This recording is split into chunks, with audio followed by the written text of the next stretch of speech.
ডাল একবার এইভাবে তৈরি করে দেখুন। এই এক পদ দিয়েই ভাত বা রুটি সব কিছুই খাওয়া হয়ে যাবে, আর অন্য কোনো কিছুই লাগবে না। এই গরমে কিছুই রান্না করতে ভালো লাগছে না, তাহলে খুব সহজ আর দারুণ সুস্বাদু এই রেসিপিটা একবার তৈরি করে দেখুন।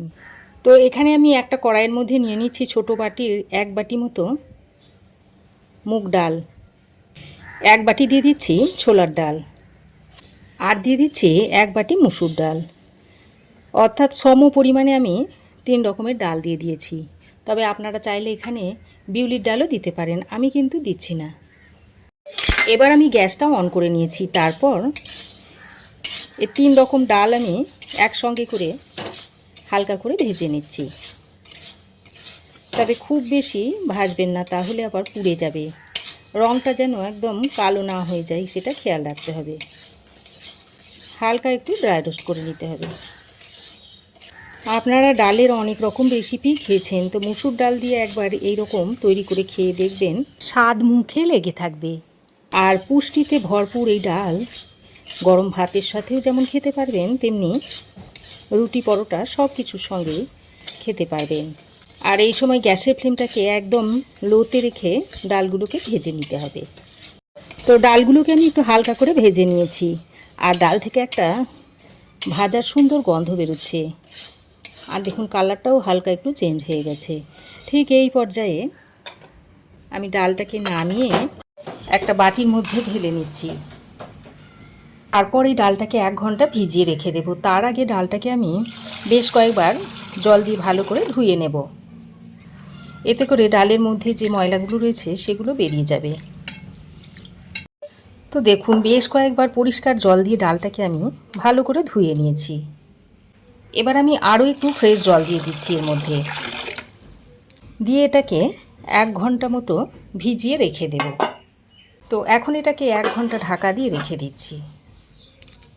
তারপর আমি ফিরে এসেছি, আর ডাল দেখুন খুব সুন্দরভাবে ভিজে গেছে।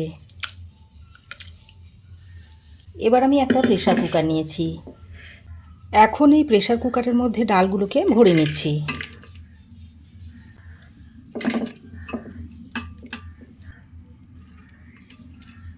তো দেখুন ডালগুলোকে আমি প্রেসার কুকারের মধ্যে ভরে নিয়েছি। এবার আমি ওর সঙ্গে দিয়ে দিচ্ছি একটা কাঁচা লঙ্কা, দিয়ে দিয়েছি 15-16 কোয়া মতো রসুন, কিছুটা আদা কুচি দিয়ে দিচ্ছি। একটা মাঝারি সাইজের পেঁয়াজ আমি 4 টুকরো করে নিয়েছি, সেটা দিয়ে দিচ্ছি। 3টে ছোট্ট ছোট্ট টমেটো নিয়েছি, সেই টমেটোটা এখন এর মধ্যে দিয়ে দিচ্ছি। আর এখানে কিছু গোটা গরম মশলা নিয়েছি, এখানে আছে এলাচ, লবঙ্গ, দারচিনি, সেটা এখানে দিয়ে দিচ্ছি। এলাচটাকে একটু এইভাবে ফাটিয়ে দিয়ে দিচ্ছি। এবার আমি এর মধ্যে দিয়ে দিচ্ছি পরিমাণ মতো 1 চামচ নুন, আর দিয়ে দিচ্ছি অল্প পরিমাণে একটু হলুদের গুঁড়ো। তারপর জল দিয়ে দিচ্ছি।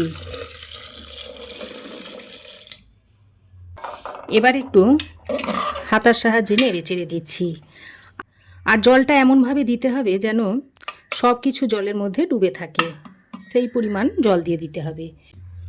এবার আমি এর মধ্যে দিয়ে দিচ্ছি সর্ষের তেল। এইবার আমি প্রেসার কুকারের ঢাকনা লাগিয়ে এই 2-3টে মতো হুইসেল দিয়ে নেব। প্রেসার কুকারে 3টে হুইসেল দিয়ে নামিয়ে নিয়েছি, আর প্রেসার কুকারটা দেখুন ঠান্ডা হয়ে গেছে। এখন এই ঢাকনাটা খুলে নিচ্ছি, আর ডালটা দেখুন খুব সুন্দরভাবে সেদ্ধ হয়ে গেছে। এবার আমি এইভাবে একটু ডালগুলোকে ঘেঁটে দিচ্ছি, আর এই যে রসুনগুলো রয়েছে এগুলোকে এইভাবে একটু গলিয়ে দিচ্ছি। পেঁয়াজগুলোকেও একটু এইভাবে মিশিয়ে নিচ্ছি ডালের সঙ্গে।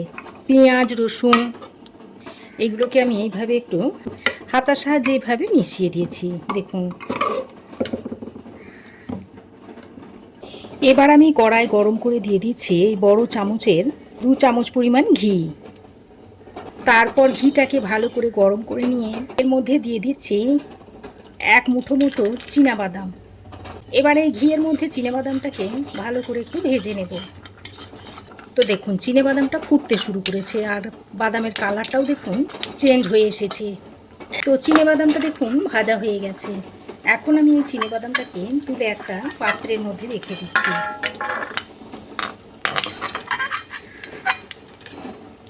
এরকম করে ভেজে তুলে নিচ্ছি। তো চিনেবাদামটাকে ভেজে তুলে নিয়েছি। কড়াইতে আমি যে পরিমাণ ঘি দিয়েছি ওই ঘিয়েতেই রান্নাটা আমার হয়ে যাবে। তো এই ঘিয়ের মধ্যে দিয়ে দিচ্ছি একটা তেজপাতা ছিঁড়ে, আর দিয়ে দিচ্ছি হাফ চামচ পরিমাণ কাশ্মীরি লঙ্কার গুঁড়ো, অল্প সামান্য পরিমাণে একটু ঝাল লঙ্কার গুঁড়ো দিয়ে দিলাম। আর এই সময় গ্যাসের ফ্লেমটাকে একদম লোতে রেখেছি। তারপর এই কাশ্মীরি লঙ্কা, ঝাল লঙ্কার গুঁড়ো আর তেজপাতাটা দিয়ে খুব ভালো করে মিশিয়ে নিলাম। এবার আমি এখানে নিয়েছি বেশ কিছুটা কসুরি মেথি, সেটাকে এর মধ্যে দিয়ে দিলাম। তারপর ফোড়নের সঙ্গে ভালো করে নেড়েচেড়ে মিশিয়ে নিচ্ছি। তো ভালো করে নেড়েচেড়ে মিশিয়ে নিয়ে এবার আমি যে ডালটা সেদ্ধ করে রেখেছিলাম সেটা এর মধ্যে দিয়ে দিচ্ছি। প্রথমে এইভাবে হাতায় করে এক হাতা করে করে দিয়ে দিচ্ছি। তারপর খুব ভালো করে মিশিয়ে নিয়ে এবার প্রেসার কুকারের বাকি পুরো ডালটাও দিয়ে দিলাম। এবার আমি এই প্রেসার কুকারের মধ্যে 1 কাপ মতো জল নিয়ে ধুয়ে দিয়ে দিলাম। তারপর সব কিছু একসঙ্গে ভালো করে মিশিয়ে নিচ্ছি। আর এই সময় একটু নুনটা চেক করে নেবেন, যদি লাগে তো দিয়ে নেবেন। আমি আরও সামান্য পরিমাণে একটু নুন দিয়ে দিলাম। তারপর ডালটাকে এইভাবে একটু মিশিয়ে নিচ্ছি। আর এই সামনে যেগুলো গোটা গোটা রয়েছে, এই রসুন পেঁয়াজ এগুলোকে এইভাবে হাতার সাহায্যে একটু ম্যাশ করে দেবেন। যে কটা সামনে আসে সেই কটা এইভাবে দেবেন। তো দেখুন বন্ধুরা, খুবই একটা পুষ্টিকর ডালের রেসিপি আজ আমি আপনাদের শেয়ার করছি। এটা আপনারা গরম গরম ভাত, রুটি, পরোটা সব কিছুর সঙ্গেই খেতে পারবেন। আর এবেলা তৈরি করে রেখে রাতে আপনারা রুটি পরোটার সঙ্গেও খেতে পারেন। তো খুব ভালো করে নেড়েচেড়ে মিশিয়ে নিয়েছি। এবার আমি এখানে 1 মুঠো মতো কিশমিশ নিয়েছি, সেই কিশমিশটা ডালে দিয়ে দিচ্ছি। আর ওই যে বাদামটা ভেজে রেখেছিলাম তার মধ্যে থেকে অর্ধেকটা নিয়ে এখানে দিয়ে দিচ্ছি। আর বাকিটা রেখে দেব, সার্ভ করব যখন তারপর উপর দিয়ে ছড়িয়ে দেব। তো এখন আমি এটাকে মিডিয়াম ফ্লেমে আরও 2 মিনিট মতো ফুটিয়ে নেব ভালো করে। তবে চাইলে আপনারা এখানে গরম মশলা, তেজপাতাগুলোকে তুলে ফেলে দিতে পারেন। আমি তেজপাতাটাকে ফোড়নে ব্যবহার করেছি, আপনারা চাইলে ডাল সেদ্ধ করার সময় তেজপাতাটা দিয়ে দিতে পারেন, তাহলে আর ফোড়নে দিতে হবে না। বন্ধুরা, মসুর ডালের অনেক রেসিপিই তো আপনারা খেয়েছেন। এইভাবে যদি তৈরি করে খেয়ে না থাকেন তো অবশ্যই একবার এইভাবে তৈরি করে খাওয়ার অনুরোধ রইল। তো এইভাবে আমি আরও 2 মিনিট ফুটিয়ে নিচ্ছি। তারপর সবশেষে এখানে আমি বেশ কিছুটা কারি পাতা দিয়ে দিচ্ছি। আমি এখানে কারি পাতা দিচ্ছি, তবে আপনাদের কাছে যদি ধনেপাতা থাকে তাহলে সেটাও দিতে পারেন, সেটাও খেতে খুবই ভালো হয়। আর এইভাবে কারি পাতা দিলে খেতে অসম্ভব টেস্টি হবে। তো 2 মিনিট ফুটিয়ে নিয়েছি আর ডাল এখন আমার সার্ভ করার জন্য রেডি হয়ে গেছে। গ্যাসের ফ্লেম বন্ধ করে ডালটা আপনাদের সার্ভ করে দেখাচ্ছি। তো দেখুন, মুসুর ডালটা আমি একটা পাত্রের মধ্যে সার্ভ করে দিয়েছি। কি দুর্দান্ত দেখতে হয়েছে দেখুন।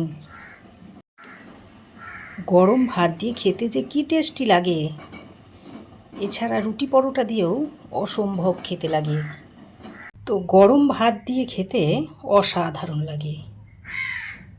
যে বাকি বাদামগুলো ছিল সেগুলো এইভাবে ছড়িয়ে দিতে পারেন, আর সঙ্গে একটু পাতিলেবুর রসও দিয়ে দিতে পারেন, তাহলে খেতে আরও সুন্দর লাগবে।